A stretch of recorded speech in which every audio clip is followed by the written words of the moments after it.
रामकृष्ण हरी माऊली. सर्वांना जय हरी. प्रत्येक माणसाच्याच काय खरं तर प्रत्येक जीवाच्या आयुष्यामध्ये असलेलं त्रिकालबाधित आणि अटळ सत्य म्हणजे त्याचा मृत्यू, ज्याला मरण असं म्हटलं जातं. जो जन्माला आलेला आहे त्याला एक ना एक दिवस मरावं लागणारच आहे. या जगातून निरोप घ्यावाच लागणार आहे. जशी आपल्या जन्माची तारीख आपण घेऊन आलेलो असतो, जन्माची तारीख जशी ठरलेली असते त्याच पद्धतीने मृत्यूची तारीख सुद्धा त्याच दिवशी ठरलेली असते असं आपल्याला सांगण्यात येतं, किंवा बऱ्याच ठिकाणी अशीच मान्यता आहे की जन्माच्या तारखेप्रमाणे माणसाच्या मृत्यूची तारीख सुद्धा ठरलेली असते. फक्त त्याची कारणं ही वेगवेगळी असतात. आणि खरं तर माणूस या गोष्टीला निमित्त मात्र असतो, पण सगळं काही अगोदरच नियतीने ठरवून ठेवलेलं असतं. आणि आपली जुनी जाणती माणसं, बऱ्याच वेळा त्यांच्याशी आपण संवाद साधतो तर आपल्याला ते हेच सांगण्याचा प्रयत्न करतात की कुणाच्याही प्रती हेवे दावे, भांडणं, राग रुसवा कधीच ठेवू नका, कारण माणूस हा रिकाम्या हातानेच जन्माला आला होता आणि रिकाम्या हातानेच जाणार आहे. फक्त त्याचं नाव हे मागं कशा पद्धतीने उरतं हेच तर सर्वांच्या लक्षात राहणार आहे. तर अशीच एक मराठी उक्ती आहे, सुप्रसिद्ध अशी मराठी उक्ती, मरावे परी कीर्ती रूपी उरावे. याचा अर्थ असा की माणसाचं शरीर, माणसाचा देह हा जरी नश्वर असला तरी पण तो त्याच्या महान कार्यांच्या आधारे, त्याच्या कर्मांच्या आधारे सदैव अमर राहू शकतो. तर बघा, आपल्या हिंदू धर्मशास्त्राप्रमाणे जसं माणूस गेल्यानंतर म्हणजे मृत्यू झाल्यानंतर त्याचा अंत्यविधी हा आपण कशा पद्धतीने करतो, तर त्याचं शरीर हे जाळून टाकलं जातं आणि अर्थात त्याच्यानंतर त्याची राख होते, ती मातीमध्ये मिसळून जाते. म्हणजे शरीर हे अनंतामध्ये विलीन होतं, उरतात फक्त माणसाच्या काही अस्थी. पण मी तुम्हाला आज एक अशी कथा सांगणार आहे की ती ऐकल्यानंतर तुमच्या अंगावर काटा आल्याशिवाय राहणार नाही. कारण या कथेमध्ये त्या व्यक्तीच्या, खरं तर त्या महान संताच्या अस्थी चक्क बोलू लागल्या होत्या.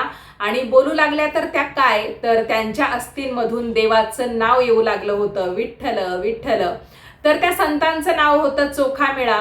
संत चोखामेळांच्या तशा अनेक कथा तुम्ही आतापर्यंत ऐकल्या असतील, पण ही कथा आपलं मन अगदी भारावून टाकेल अशा पद्धतीची आहे. तर संत चोखामेळा आणि विठ्ठल भक्तीची ही कथा आजच्या व्हिडिओच्या माध्यमातून मी तुम्हाला सांगणार आहे. नमस्कार मंडळी, मी शीतल आणि आपण पाहताय शीतलवाणी. ही कथा शेवटपर्यंत नक्की ऐका. आणि आपल्या चॅनेलवर मी फक्त कथा सांगत नाही, तर प्रत्येक कथेच्या मागे काहीतरी बोध असतो, शिकवण असते, जी आपल्याला जीवन जगण्यासाठी, आपल्या जीवनामध्ये पुढे जाण्यासाठी किंवा संकटांवर मात करण्यासाठी नक्कीच कामात येते. अशा पद्धतीने प्रत्येक कथेचा बोध तुम्हाला ऐकायला मिळेल. तर तसाच या कथेचा सुद्धा बोध अतिशय सुंदर असा असणार आहे. चॅनेलवर नवीन आलेला असाल तर आपलं चॅनेल सुद्धा नवीन आहे. चॅनेलचं नाव आहे शीतलवाणी. धार्मिक आध्यात्मिक व्हिडिओ पाहण्यासाठी तुम्ही आपल्या शीतलवाणी या चॅनेलला अवश्य सबस्क्राईब करा. आणि कथा ऐकत असताना म्हणजेच हा व्हिडिओ पाहत असताना कमेंट्समध्ये लिहा रामकृष्ण हरी. बघा, जेव्हा मी तुम्हाला कथा सांगते तर तुम्हाला ती ऐकताना चांगली वाटली पाहिजे, चांगल्या पद्धतीने समजली पाहिजे आणि विशेष म्हणजे कायमस्वरूपी लक्षात राहिली पाहिजे. यासाठी कथा मी तुम्हाला त्याच पद्धतीने सांगण्याचा प्रयत्न करते. त्याच्यामुळे कथेचे जे काही भाग असतात ते मी सगळे एकत्र करून घेते आणि एक एक करून तुमच्यासमोर मांडते. तर चला आपल्या आजच्या अद्भुत कथेला सुरुवात करूया. भक्त हो, आपली आजची कथा साधारणतः 700 ते 800 वर्ष इतकी जुनी आहे. पण वारकरी संप्रदायामध्ये ही कथा आजही तितक्याच भक्तिभावाने सांगितली जाते. बघा, महाराष्ट्रातील मेहुणा राजा या गावात एका गरीब कुटुंबामध्ये एका मुलाचा जन्म झाला. त्या मुलाचं नाव होतं चोखा. पण पुढे हा चोखा संपूर्ण महाराष्ट्राला संत चोखामेळा म्हणून परिचित झाला. लहानपणापासूनच चोखामेळांचा स्वभाव इतर मुलांसारखा नव्हता. म्हणजे गावातील बाकीची मुलं कशी खेळण्यात रमायची, पण हा चोखा मात्र शांत बसून देवाचं नाव घ्यायचा. त्याला विठ्ठलाचं नाव ऐकलं की काहीतरी वेगळाच आनंद व्हायचा. त्या काळात समाजामध्ये जातीभेद हा खूप मोठ्या प्रमाणावर होता. आजही तो काही नष्ट झालेला नाही. ही खरं तर शोकांतिका आहे, पण त्या काळामध्ये सांगायचं झालं तर जरा जास्तच होतं आजच्यापेक्षा. तर हा चोखामेळा ज्या समाजामध्ये जन्माला आला त्या समाजातील लोकांना मंदिरात प्रवेश करण्याची अजिबात परवानगी नव्हती. त्यांना अस्पृश्य मानलं जायचं. आणि पूर्वीच्या काळचा जातीभेद आपण जर ऐकला तर बऱ्याच वेळा आपल्याला हे सुद्धा ऐकायला मिळतं की जे अस्पृश्य समाजातील असायचे त्यांना गावाच्या वेशीबाहेर ठेवलं जायचं राहण्यासाठी. तर अनेकदा चोखामेळा यांना अपमान देखील सहन करावा लागायचा. पण चोखामेळांच्या मनात कुणाविषयी सुद्धा राग नव्हता. उलट ते म्हणायचे, देवाने जर मला हा जन्म दिलेला असेल तर त्यामागे सुद्धा काहीतरी कारण असेल, त्यामुळे माझं काम फक्त विठ्ठलाचं नाव घेणं एवढंच आहे. जसे जसे चोखा मोठे होत गेले तसतशी त्यांची विठ्ठल भक्ती वाढत गेली. त्यांना एकच ओढ होती, ती म्हणजे पंढरपूरची, पंढरीच्या पांडुरंगाची. कारण त्यांनी अनेक वारकऱ्यांकडून लहानपणापासून हे ऐकलं होतं, पंढरपुरामध्ये एकमात्र असा देव उभा आहे जो आपल्या भक्तांची प्रेमाने वाट पाहतो. आपण सामान्यतः काय म्हणतो की प्रत्येक भक्त त्याच्या आराध्याची, त्याच्या देवाची आवर्जून वाट पाहतो आणि प्रत्येक भक्ताची ही इच्छा असते की माझ्या देवाने मला एकदा का होईना दर्शन द्यावं. पण पंढरपुरामध्ये याच्या उलट आहे की जिथे देव आपल्या भक्तांची अगदी प्रेमाने, आतुरतेने वाट पाहत असतो. तर हे ऐकल्यानंतर चोखाच्या मनात एकच इच्छा निर्माण झाली, एकदा तरी त्या विठ्ठलाचं दर्शन मला घ्यायचं आहे. ही इच्छा एवढी प्रबळ होती की एक दिवस त्यांनी ठरवलं, काहीही झालं तरी चालेल, मी पंढरपूरला जाणार आणि पांडुरंगाचं दर्शन घेणार म्हणजे घेणार. पण त्यांना अजून माहिती नव्हतं, पंढरपूरमध्ये त्यांची भक्ती तर स्वीकारली जाणार होती, पण समाज त्यांना स्वीकारणार नव्हता आणि तिथेच त्यांच्या आयुष्यातील सर्वात मोठी परीक्षा सुरू होणार होती. आता पुढे काय घडतंय ते आपण पाहूया. चोखामेळा यांनी पंढरपूरला जाण्याचा निर्णय तर घेतला, पण त्या काळात प्रवास करणं आजच्या इतकं काही सोपं नव्हतं. ना गाड्या होत्या, ना पक्के रस्ते. तरी सुद्धा विठ्ठलाच्या दर्शनाची ओढ त्यांची इतकी प्रबळ होती की त्यांनी पायीच पंढरपूरची वाट धरली. अनेक दिवसांचा प्रवास करून अखेर ते पंढरपूरला पोहोचले. पहिल्यांदाच त्यांनी चंद्रभागा नदी पाहिली. पहिल्यांदाच त्यांनी वारकऱ्यांच्या तोंडून विठ्ठल विठ्ठल जय हरी विठ्ठल, विठ्ठल विठ्ठल जय हरी विठ्ठल हा गजर ऐकला. चोखामेळा यांच्या डोळ्यात अक्षरशः आनंदाश्रू आले. ते मनात म्हणाले, आज माझं आयुष्य खरं सार्थक झालं. आता फक्त एकदा माझ्या विठ्ठलाचं दर्शन मला मिळू दे म्हणजे झालं. असं म्हणत ते मंदिराकडे निघाले. मंदिराचा कळस दिसताच त्यांनी दुरूनच हात जोडले. त्यांच्या डोळ्यात एकच स्वप्न होतं, आज मी माझ्या विठुरायाला, पंढरीच्या या पांडुरंगाला भेटणार. पण जसं ते मंदिराच्या महाद्वाराजवळ पोहोचले तसं काही लोकांनी त्यांना अडवलं. त्यांनी विचारलं, कोण आहात तुम्ही?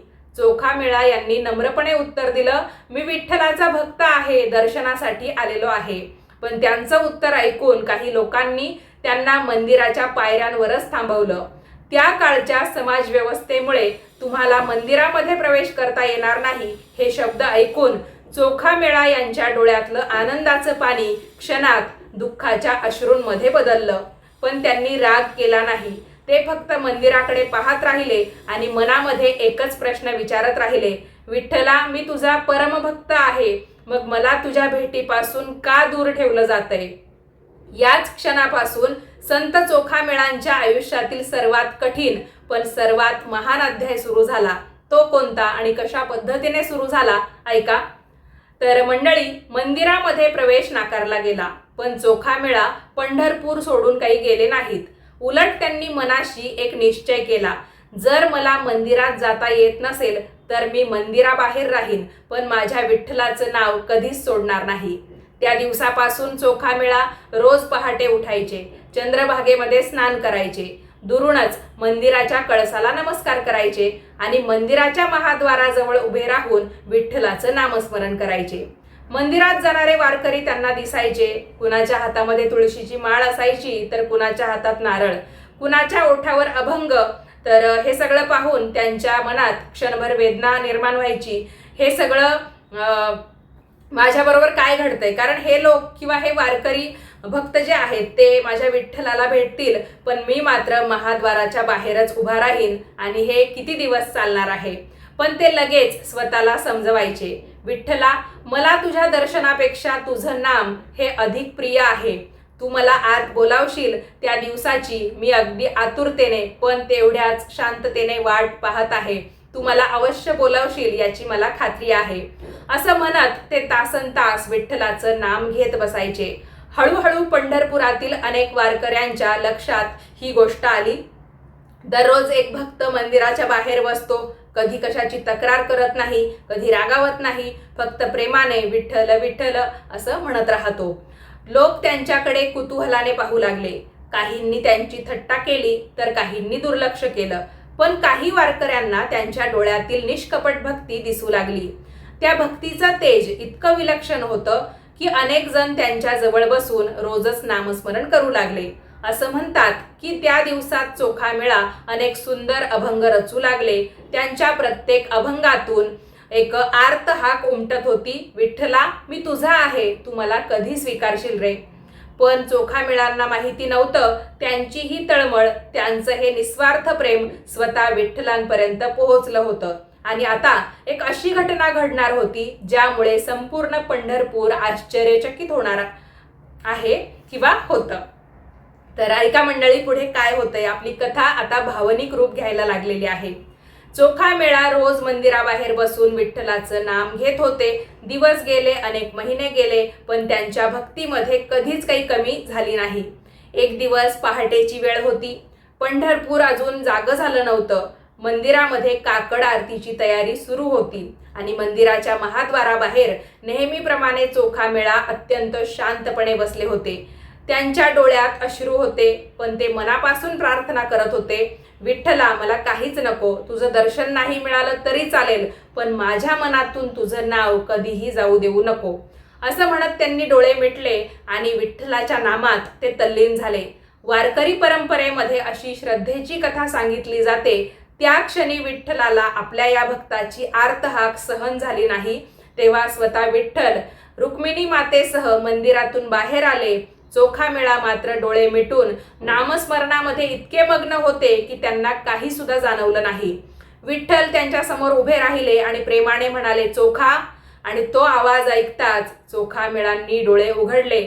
समोर कमरेवर हात ठेवून उभे असलेले स्वतः पांडुरंग उभे होते. क्षणभर त्यांना स्वतःच्या डोळ्यांवर विश्वासच बसला नाही. हे खरं आहे की खोटं आहे किंवा काही भास होतोय की काय. आणि त्यांच्या डोळ्यातून अश्रूंचा पूर वाहू लागला.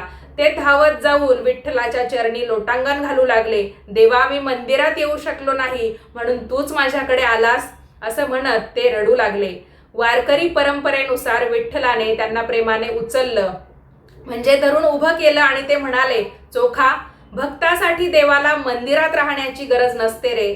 जिथे खरी भक्ती असते तिथे मी स्वतः येतो. खरं तर देवाची आणि त्याच्या परमभक्ताची म्हणजे श्रीहरी श्री विठ्ठलांची आणि चोखामेळांची ही भेट फक्त काही क्षणांची होती, पण त्यामुळे एक महत्त्वपूर्ण अशी घटना चोखामेळांच्या आयुष्यात घडली. ती म्हणजे त्यांची विठ्ठलांप्रती असलेली भक्ती, श्रद्धा ही आणखी दृढ झाली, गाढ झाली. पण सगळ्यांनाच ही गोष्ट समजली नाही. काही लोकांना चोखामेळ्यांचा वाढता मान खटकू लागला होता आणि पुढे जे घडलं त्याने त्यांच्या आयुष्याला एक वेगळंच वळण दिलं. विठ्ठलाच्या दर्शनानंतर चोखामेळ्यांचं आयुष्य पूर्णपणे बदललं. त्यांच्या चेहऱ्यावर एक वेगळंच तेज दिसू लागलं होतं. ते जिथे बसून अभंग म्हणायचे तिथे अनेक वारकरी थांबू लागले.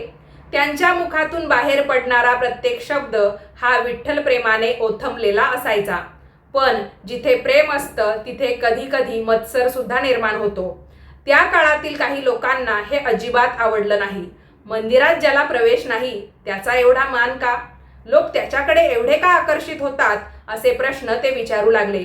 काहींनी यामुळे चोखामेळांचा अपमान केला, काहींनी त्यांना कठोर शब्द सुनावले, काहींनी त्यांना जातीवरून हिणवलं, तर काहींनी त्यांना पंढरपूर सोडून जाण्यास सुद्धा प्रवृत्त केलं किंवा तसं सांगितलं की इथून तुम्ही निघून जा. पण चोखामेळ्यांच्या मनात कुणाविषयी सुद्धा राग नव्हता. ते फक्त हसून म्हणायचे, माझा न्याय माझा विठ्ठल करेल, मला कुणावर सुद्धा राग धरायचा नाही. दिवसा ते कष्टाची कामं करायचे आणि उरलेला त्यांचा वेळ विठ्ठलाच्या नामस्मरणामध्ये घालवायचे. त्यांच्या अभंगातून त्यांचं दुःखही कधी कधी व्यक्त व्हायचं आणि विठ्ठलावरचं अखंड प्रेम सुद्धा. त्यामुळे वारकरी परंपरेमध्ये असं सांगितलं जातं की विठ्ठल अनेकदा अदृश्य रूपाने आपल्या या भक्ताला जरूर भेटायला यायचे. जगाला मात्र एक साधा गरीब माणूस दिसत होता. जगाला एक साधा आणि गरीब माणूस दिसत होता, पण विठ्ठलाला त्यांच्यात आपला अत्यंत प्रिय असा भक्त दिसत होता. काळ पुढे सरकत गेला आणि एक दिवस अशी दुर्घटना घडली जिने संपूर्ण पंढरपूर हादरूनच गेलं. ही घटना इतकी वेदनादायी होती की त्यानंतर जो चमत्कार घडला, जो आजही संत चोखामेळ्यांच्या नावासोबत श्रद्धेने सांगितला जातो, तो नेमका कोणता चमत्कार होता हे आपण लगेचच जाणून घेऊ. काळ पुढे सरकत होता. चोखामेळा पूर्वीप्रमाणेच कष्ट करत होते, अभंग म्हणत होते आणि प्रत्येक श्वासागणिक विठ्ठलाचं नाम सुद्धा घेत होते. त्यांच्यासाठी भक्ती म्हणजे फक्त मंदिरात जाणं नव्हतं, तर प्रत्येक काम प्रामाणिकपणे करणं, प्रत्येक माणसाशी प्रेमाने वागणं आणि प्रत्येक क्षणी विठ्ठलाचं स्मरण करणं हे एवढंच होतं. बघा, बोलताना देखील शब्द आता थरथरायला लागले मंडळी, पण त्यांचं काम प्रामाणिक होतं. प्रत्येक माणसाशी ते अगदी प्रेमाने बोलायचे आणि प्रत्येक क्षणी विठ्ठलाचं नामस्मरण करणं हेच त्यांचं रोजचं एक ज्याला म्हणतो ना आपण दिनक्रम होता किंवा नित्यनियम होता. तर या पद्धतीने चोखामेळा वागायचे. एके दिवशी गावात तटबंदीचं आणि बांधकामाचं काम सुरू झालं. अनेक मजुरांप्रमाणे चोखामेळा सुद्धा त्या कामामध्ये सहभागी झाले. काम करतानाही त्यांच्या ओठांवर एकच नाम होतं, विठ्ठल विठ्ठल जय हरी विठ्ठल, विठ्ठल विठ्ठल जय हरी विठ्ठल. सोबत काम करणारे लोक म्हणाले, चोखा थोडा वेळ तरी शांत बस, दिवसभर विठ्ठलाचं नाव घेतोस. आणि चोखामेळा हसले. ते शांतपणे म्हणाले, हा श्वास थांबवू शकतो पण विठ्ठलाचं नाम नाही. म्हणजे लोक ते एवढं काम करत होते म्हणून थांब नव्हते म्हणत, तर ते सारखं म्हणजे प्रत्येक श्वास जसा माणूस घेतो ना तसं प्रत्येक श्वासागणिक हे चोखामेळा विठ्ठलाचं नाव घ्यायचे. त्याच्यामुळे लोक त्यांना म्हणत होते की थोडा वेळ तरी बाबा शांत बस, सारखं काय त्या विठ्ठलाचं नाम तू घेतो. आता बघा, जो खरा भक्त किंवा ज्याची वेडी भक्ती असते ना त्यालाच हे कळू शकतं की विठ्ठलाचं नाम घेणं काय असतं. तर अशा पद्धतीने विठ्ठल भक्तीत एक प्रकारे वेडेपण स्वीकारलेले हे संत चोखामेळा होते. बघा, ते काय म्हणाले, हा श्वास थांबवू शकतो पण विठ्ठलाचं नाम नाही. आणि ते पुन्हा आपल्या कामाला लागले. पण नियतीला यावेळेस काहीतरी वेगळंच मंजूर होतं. अचानक जुनी भिंत हादरू लागली. कुणाला काही समजण्याच्या आत ती मोठी भिंत कोसळली. सगळीकडे धुळीचं मोठं ढग पसरलं. लोक जीव वाचवण्यासाठी पळू लागले. आरडाओरडा सुरू झाला. धूळ खाली बसल्यानंतर लोकांनी पाहिलं, अनेक मजूर त्या ढिगाऱ्याखाली अडकले होते. त्यांच्यामध्ये संत चोखामेळा सुद्धा होते. वारकरी परंपरेनुसार त्या क्षणीही त्यांच्या ओठांवर विठ्ठलाचंच नाम होतं. त्यांनी शेवटचा श्वासही विठ्ठल विठ्ठल म्हणत घेतला, अशी भक्तांची श्रद्धा आहे. संपूर्ण परिसरामध्ये शोककळा पसरली. ही बातमी अगदी वाऱ्यासारखी पसरली. चोखामेळा आता या जगामध्ये राहिलेले नाहीत. हे ऐकून त्यांचे सहकारी, वारकरी बंधू आणि त्यांच्यावर प्रेम करणारे अनेक भक्त दुःखाने अतिशय व्याकुळ झाले. पण या कथेचा शेवट खरा इथे होत नाही. खरं सांगायचं झालं तर याच घटनेनंतर घडली ती विलक्षण घटना, जिच्यामुळे आजही संत चोखामेळा यांचं नाव अत्यंत श्रद्धेने घेतलं जातं. नामदेव महाराज सुद्धा त्या ठिकाणी स्वतः आले आणि अस्थींमधून विठ्ठल विठ्ठल असा नाद ऐकू आल्याचं का सांगितलं जातं हे आपण कथेच्या शेवटच्या भागातून ऐकूया. तर भक्त हो, आत्तापर्यंत या कथेतून आपल्याला समजलं की संत चोखामेळा यांचा दुर्दैवी मृत्यू कसा झाला. गावकुसाच्या भिंतीचं काम मंगळवेढा या ठिकाणी चालू होतं आणि तिथे अचानक भिंत कोसळली. मातीच्या ढिगाऱ्याखाली संत चोखामेळांसह अनेक मजुरांचा तिथे दुर्दैवी मृत्यू झाला होता. तर मग संत चोखामेळा त्यांच्या अभंगामुळे, त्याचबरोबर विठ्ठल भक्तीमुळे प्रसिद्ध होत होते आणि सर्वच समाज त्यांना काही तुच्छ समजत नव्हता. बघा, समाजातील सगळेच लोक एकसारखे असतात का असं नाही, काही जण चांगले पण असतात. तर जे कोणी त्यांना चांगलं समजायचे किंवा त्यांचे सखे, ज्यांना आपण म्हणतो ना की एकदम आता जीवाभावाची ही मंडळी आपली तयार झालेली आहेत, तर ते जेवढे कोणी होते वारकरी, तर ते सगळे त्यांच्या मृत्यूमुळे दुःखात बुडाले. अनेकांना तर विश्वासच बसत नव्हता की आयुष्यभर ज्या व्यक्तीने विठ्ठलाचं नाम घेतलं तो निष्पाप भक्त आता या जगामध्ये राहिलेला नाही. तर बघा मंडळी, मृत्यूचं हे अटळ सत्यच असं आहे की मृत्यू हा गरीब श्रीमंत, लहान मोठा किंवा आपली जात कोणती आहे, आपला धर्म कोणता आहे हे कधीच बघत नाही. आपण माणूस आहे, आपण एक जीव आहे, आपण फक्त निमित्त मात्र आहोत. पण प्रत्येकाच्या मृत्यूचं कारण आणि वेळ ही म्हणजे वेळ तर ठरलेली आहे, पण ती सुद्धा वेगवेगळी आणि कारणं सुद्धा वेगवेगळी. तर इथे विठ्ठलाच्या या महान भक्ताचा अशा प्रकारे मृत्यू झाला होता. पण खरी विलक्षण कथा ही तर पुढेच घडते.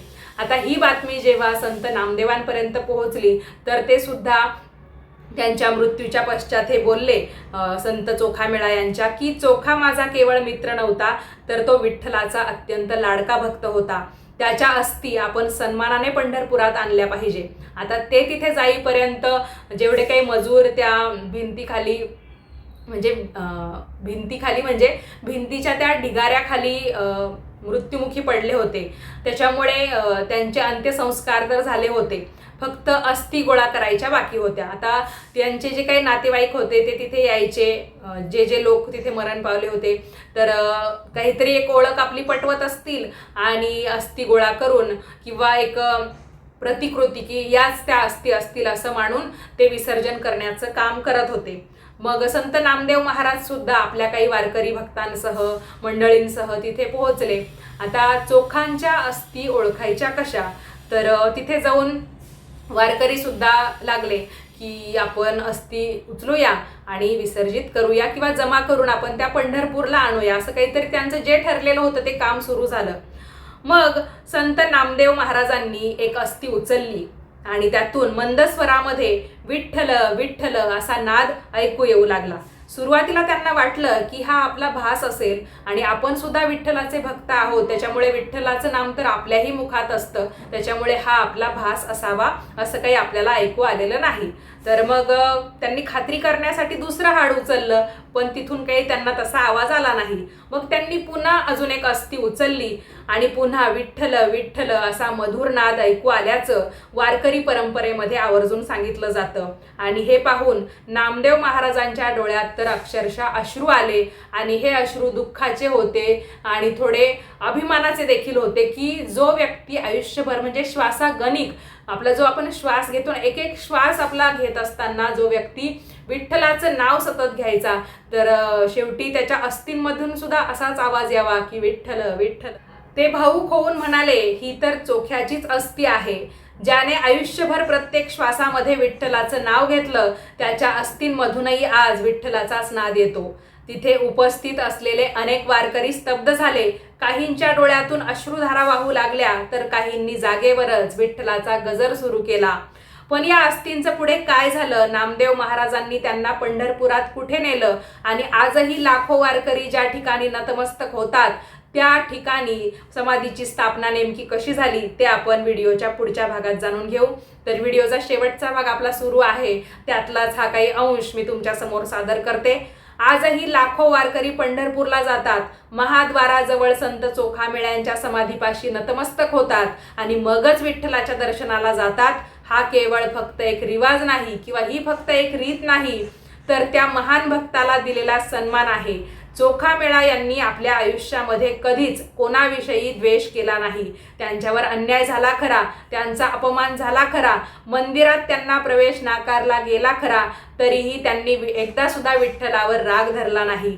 त्यांच्या ओठांवर उलट कायम एकच नाव होतं, विठ्ठल विठ्ठल. म्हणूनच वारकरी परंपरेमध्ये अशी श्रद्धा व्यक्त केली जाते की त्यांच्या अस्थींमधूनही विठ्ठल नामाचाच नाद ऐकू आला. या कथेतला चमत्कार फक्त अस्थींमधून आवाज येण्याचा नाही, तर खरा चमत्कार म्हणजे एखादा माणूस आयुष्यभर इतक्या प्रेमाने देवाचं नाम घेऊ शकतो की त्याचं संपूर्ण आयुष्यच भक्तीचं रूप बनून जातं.